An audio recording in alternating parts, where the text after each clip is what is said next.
Hello, and welcome to another Black Girl in a Big Dress, episode Teacap. It's like a recap, but we have tea, so it's a teacap. Teacap. Guys, that never stops being funny to me. I'm really sorry. In today's teacap, I am enjoying my tea out of this beautiful, can you see it? Oh, there it is. This beautiful peacock, or should I say teacock? Peacock also, P also rhymes with T. It's a teacock. I'm sorry, tea puns are never gonna stop being funny. But I'm enjoying my tea out of this beautiful teacock mug, of this beautiful peacock mug that comes with this beautiful peacock saucer, and it's beautiful. It's given to me by my very beautiful friend and collaborator, the director of Black Girl in a Big Dress Season 2, Sarah Lynn Armour, who you're going to learn all about when we get into new episodes that are releasing next week. So let's enjoy another episode and talk about it. Okay.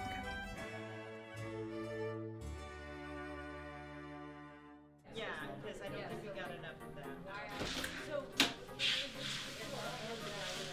Some fun filmmaking stuff. I love this part of filmmaking where, especially if you're working on a budget like we were, you have to work with what you have. So that location is a little extra space that I had in the back of my place, and we had the number of extras that you see in that scene, and thanks to sound and loop group and interesting ways that we shot it, I think it actually does make it feel like there's actually a parting going on and not just 4 of my friends standing in a very small space. So thank you to everyone who helped make that possible, and to our editor for filling in the rest of the world with some great party sounds. Liz? Liz?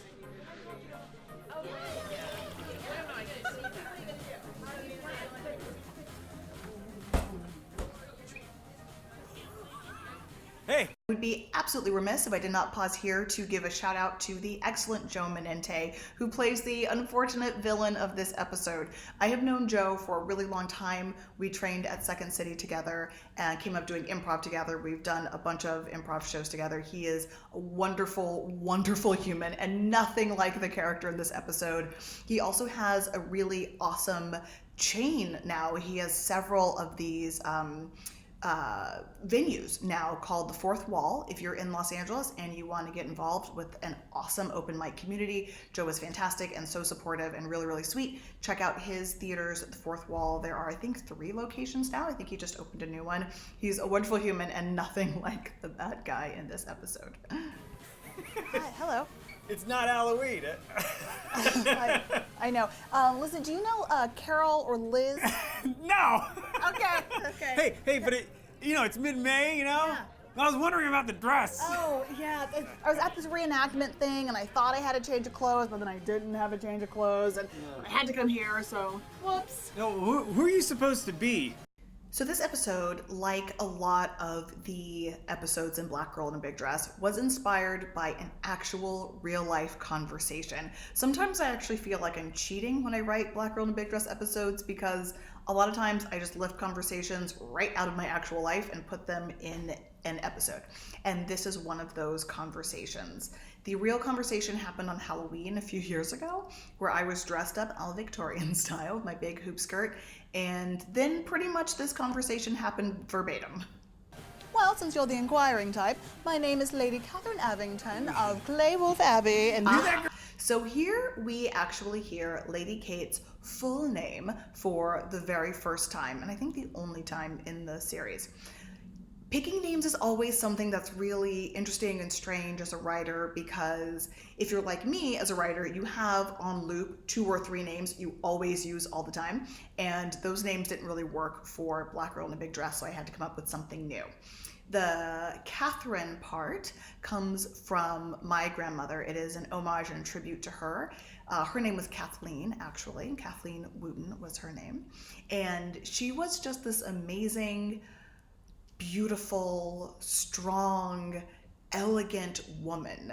And I didn't get to see her very often. I grew up in Texas. She lived in North Carolina, and we would take family trips up to go see her. But she was a beautiful vocalist. She could sing classical music and opera. She was a trained pianist. She had a piano in her house.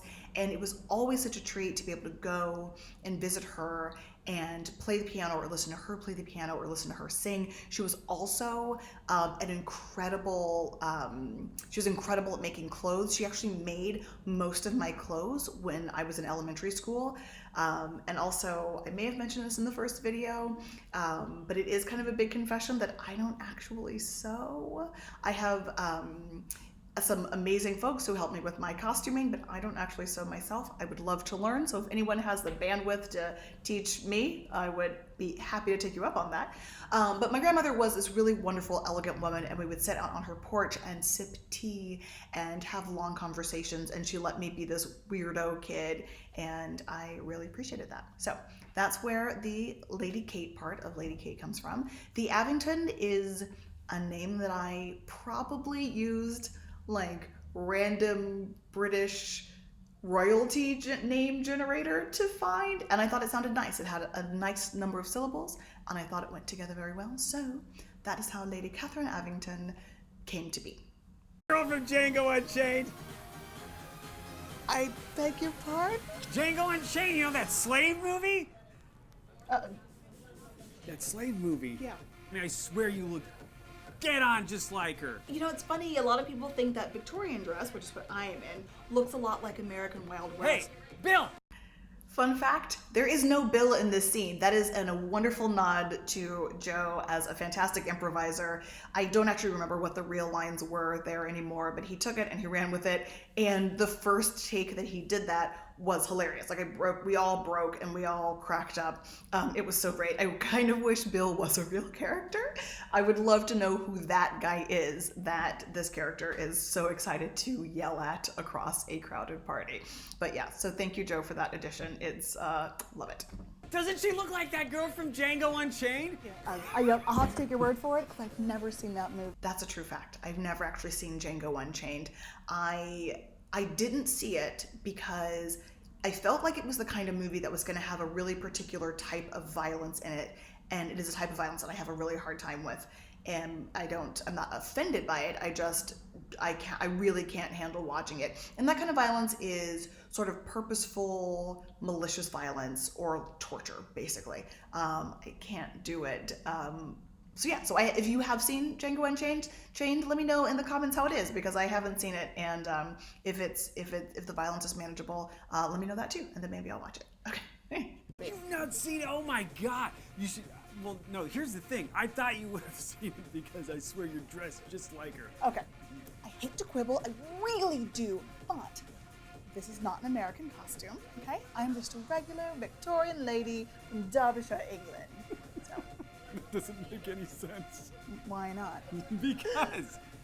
So I think Joe absolutely nails this reaction. I love this beat because I think he just absolutely nails it. It's that moment when someone is saying something and they realize that they have kind of stepped in it, but they are not ready to back off. They are kind of on this train, so they just keep going, even though they realize they should not be, but they aren't sure how to stop it. Yeah, that happens a fair amount in my life. And so I really appreciate Joe and some of the other actors in this series who were willing to go there and play characters that didn't necessarily paint them in the best light. So thank you for that. And to keep it fair and equitable, I will share a story of a time when I accidentally said something super racist without meaning to at all, and probably made this exact face. So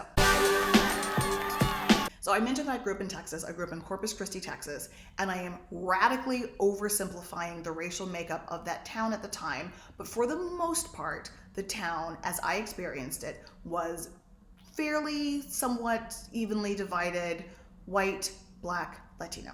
There were other people of other ethnicities and from other backgrounds there. But as a child, this was for the most part, my experience with the town. I did have some Asian friends, I had some Muslim friends, but the sort of overall landscape was white, black, Latino.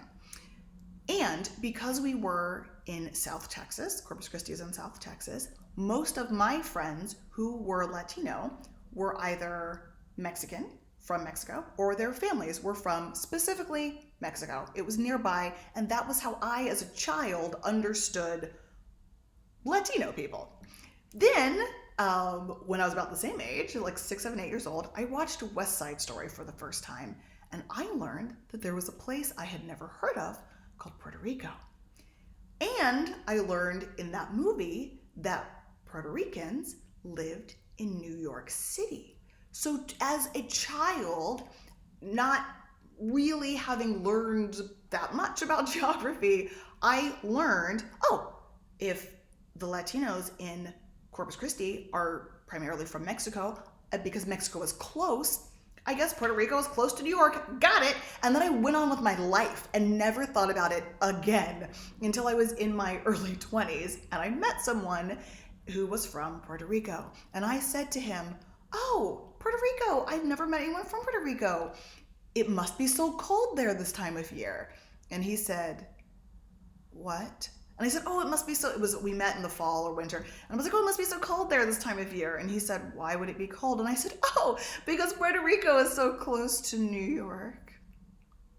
And I could feel the words coming out as I was saying them, and I wanted to bring them back, but it was too late. It was too late. So we all make mistakes. I apologize. We went on to be friends. It was fine. But yes, all that to say that I appreciate the actors in Black Girl in a Big Dress being able to willingly replicate some of these very awkward moments. Yeah, I would love to hear about your awkward moments. Tell us in the comments below, and we'll keep this fascinating conversation going, because I do think it's honestly really fascinating to kind of deal with this space where people aren't really being malicious, but like weird stuff gets said. So yeah, let us know your stories in the comments below. I'd love to keep talking about that. Okay. Because you're blood. A bit old to be unmarried. I know, my parents are in absolute fits about it. No, but you can't be from Downtown Abbey. This was also a great choice made by Joe. I did not write Downtown Abbey into the script, and Joe took it and ran with it, and it was the perfect, it's exactly what this character would call Downton Abbey. So I'm super glad he did it. And so that reaction you see from me is pretty genuine, because I didn't know it was coming, and it hurt me. It hurt me to hear my beloved show's name besmirched in such a way. Your Pride and Prejudice or whatever. I mean, there's just... Okay, well, setting aside the fact that those are vastly different timelines, obviously, why not? Because you are... Arrived in a motor car! I know, such an anachronism, but I won't tell if you won't. Okay, well, whatever. But you should just be that girl from Django Unchained from Halloween. I'll keep that in mind, but if you'll excuse me, I do just need to nip off to the... Saloon! Yes, absolutely. To the saloon, like we all do in Django. Ha! I knew you were that girl from Django. Bill! Oh, Bill, I do hope you get your own spin-off series one day. The girl from Django. Thank you for joining us for another TCAP. Delicious. If you have any other questions about the show or about that episode, let us know in the comments below and we'll do our best to answer them. Okay, see you soon. Bye.